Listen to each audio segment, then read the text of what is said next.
Les asthmes difficiles à traiter, c'est vraiment très important à bien considérer parce que beaucoup d'asthmes qui ne vont pas bien, qui ne sont pas contrôlés, ne sont pas des asthmes sévères, mais des asthmes difficiles à traiter parce qu'il y a des facteurs aggravants.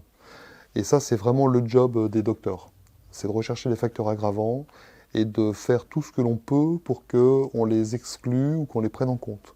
Les facteurs aggravants, ils sont extrêmement nombreux. Ça peut être le tabagisme, ça peut être une exposition professionnelle problématique, le boulanger, la coiffeuse, par exemple.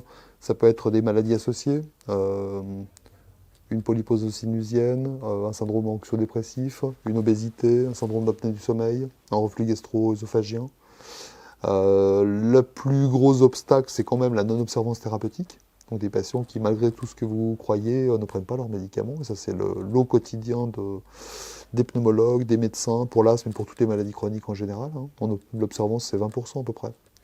Donc beaucoup de travail à faire là-dessus. Mais c'est vraiment la raison principale de l'échec thérapeutique. C'est des patients qui ont des facteurs aggravants présents ou des comorbidités qui font que l'asthme est difficile à contrôler. On appelle ça des asthmes difficiles à traiter. Et donc, dans notre travail, c'est un long process qui dure plusieurs mois, 1 an, 2 ans parfois, pour faire la différence entre l'asthme difficile à traiter et l'asthme sévère qui, évidemment, ne nécessite pas la même pression thérapeutique.